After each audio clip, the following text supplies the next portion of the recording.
Shalom Bapak Ibu Saudara. Saya bersyukur kembali bisa menyapa Bapak Ibu dalam renungan harian GP Kris Pangkal Pinang. Nah, hari ini kita akan kembali melanjutkan eksposisi surat Yakobus. Kita akan lanjut di pasal yang ketiga, ayat 13 sampai 18. Saya memberikan tema eksposisi hari ini adalah bijak yang mana? Bijaksana. Nah, saudara, tentu kita familiar dengan yang namanya IQ, ya kan? IQ adalah ukuran kecerdasan intelektual. Nah, tentu kita akan tersinggung kalau kita ditanyakan begini, IQ lu berapa sih? Nah, apakah kalau IQ kita rendah, berarti kita adalah orang bodoh? Apakah demikian kalau sebaliknya, kalau IQ saya tinggi, saya itu orang yang pintar? Belum tentu, saudara. Akhir-akhir ini di dunia menunjukkan bahwa IQ itu bukanlah satu-satunya yang penting. Ada yang namanya EQ, yang kemudian direvisi jadi EI, jadi emotional intelligence, artinya kecerdasan emosi, dan SI, spiritual intelligence, kecerdasan spiritual. Nah, ini memberikan pengaruh besar bagi seseorang dalam kehidupannya.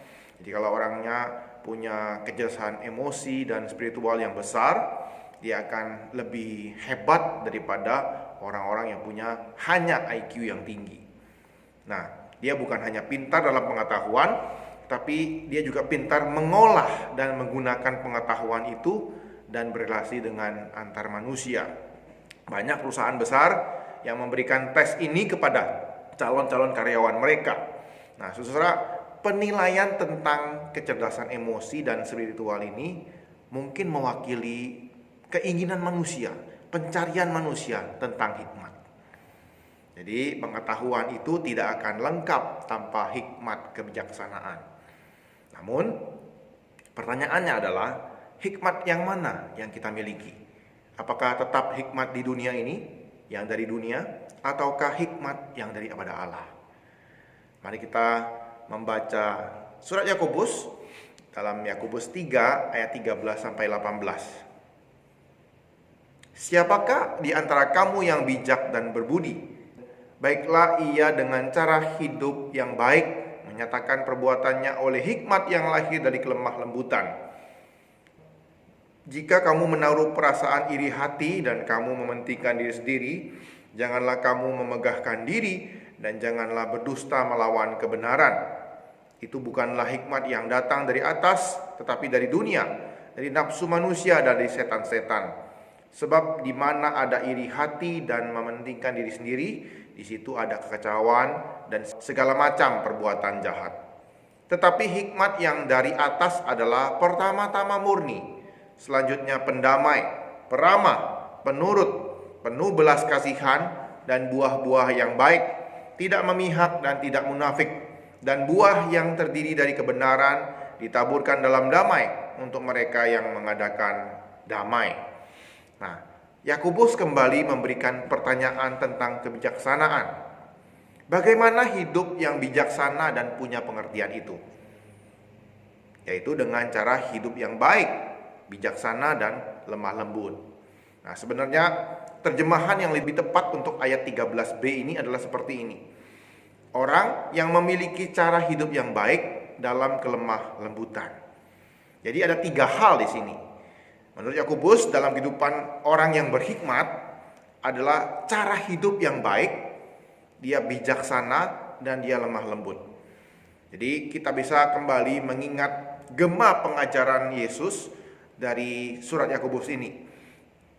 Dia menyinggung khotbah Yesus di bukit yang berkata, berbahagialah orang yang lemah lembut, karena mereka akan memiliki bumi. Matius 5 ayat 5. Ini disebut dengan, kalau bahasa Inggrisnya katanya meekness. Nah, meekness itu artinya orang yang lembut, rendah hati. Tetapi bukan orang yang lemah, bukan orang yang gampang dikebuli ataupun dibuli. Ia sebenarnya ada orang yang tegas, wibawa, tapi ia juga mengerti pergumulan sesama. Saya jadi ingat kata-kata Yesus, kamu harus cerdik seperti ular, tetapi tulus seperti merpati. Jadi bukan orang yang gampang ditipu, orang yang meekness ini. Orang yang lemah lembut ini orang yang pengertian, tetapi bukan orang yang lemah. Nah, kalau kita ingat pembahasan sebelumnya tentang lambat berkata-kata dan lambat marah, ada hubungannya dengan ini. Nah, sebab kalau orang yang belum bisa mengendalikan amarahnya, sebenarnya ia belumlah orang yang berhikmat. Nah, kalau kita dikit-dikit emosian, dikit-dikit suka bertengkar, kita sulit untuk berhikmat. Hikmat bukanlah tentang iri hati, bukanlah tentang mementingkan diri sendiri, bukanlah untuk memegahkan diri ataupun untuk menyombongkan diri. Iri hati dan mementingkan diri sendiri adalah akar segala kekacauan dan perbuatan jahat manusia. 4 hal ini yang disebutkan Yakobus adalah hal-hal yang berasal dari dunia, berasal dari nafsu jahat manusia dan si jahat. Itu bukanlah hikmat dari sorga, tetapi hikmat dari dunia. Nah, bagaimanakah hikmat sorgawi yang dimaksud oleh Yakobus ini?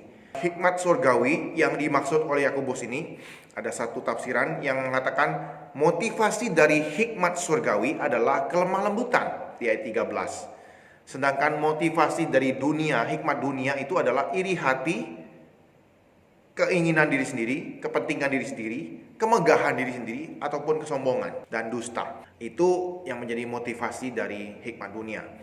Namun hikmat surgawi itu punya ciri khas yang menarik. Nah, Yakobus menyatakan ada 7 hal, 7 sifat. Pertama-tama adalah kemurnian. Jadi orang itu murni, motivasinya benar dan tulus, bukan bulus, seperti itu.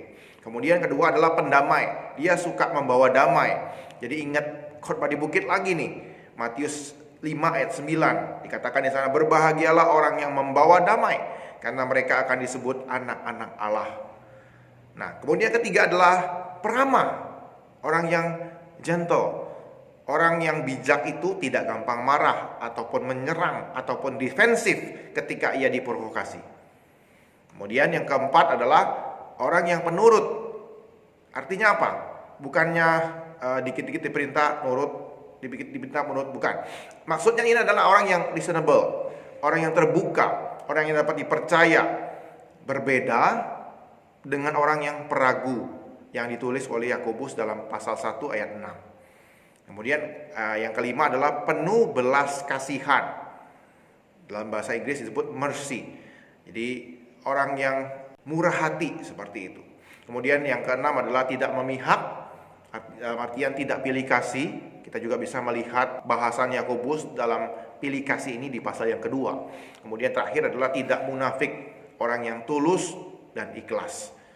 Kemudian di ayat terakhir, ayat 18 dikatakan hasil dari orang-orang bijaksana itu adalah kebenaran dan keadilan. Jadi ada tindakan nyata, ada hasil nyata. Dan itu muncul dalam kedamaian orang-orang yang bijaksana ini, yang menyatakan kedamaian dalam kehidupan mereka. Jadi 2 hal ini yang dipertentangkan oleh Yakobus. Hikmat dari dunia atau hikmat dari Allah. Yang mana hikmat yang kita miliki? Bapak Saudara, Yakobus rindu kita mengejar hikmat Tuhan dalam kehidupan kita, yaitu hikmat Allah. Dan mari kita meminta kepada Tuhan Yesus yang adalah sumber segala hikmat dan pengetahuan, supaya Ia memenuhi hidup kita dengan limpahnya untuk menyatakan kebaikan dan kelemah lembutan dalam dunia ini.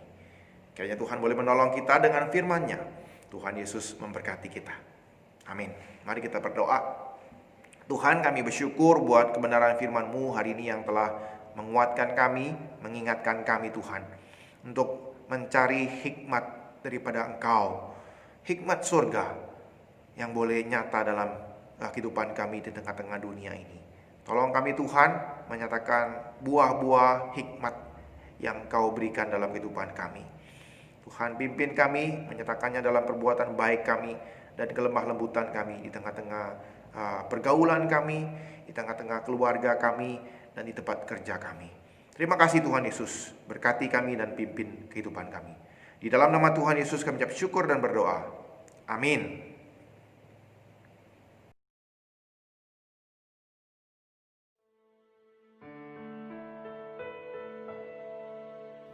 Ku memilih Yesus, bukan harta, dan Dia milikku melebihi semua. Ku memilih Yesus, Juru Selamat, biar tangannya yang menuntunku. Ku tak mau jadi raja penguasa, namun dibelenggu dosa. Ku memilih Yesus lebih dari semuanya.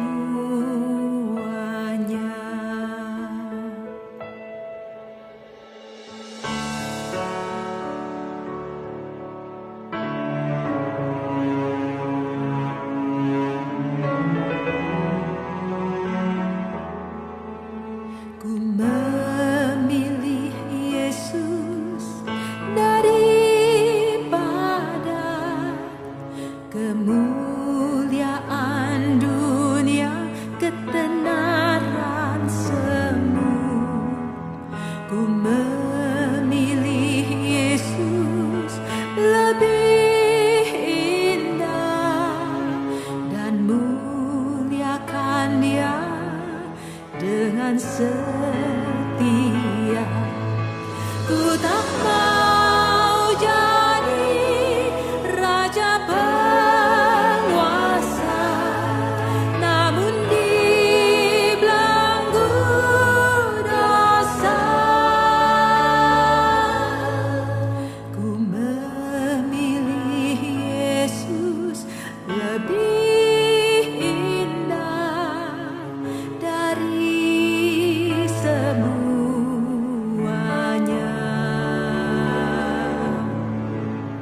Tuhan lebih indah, lebih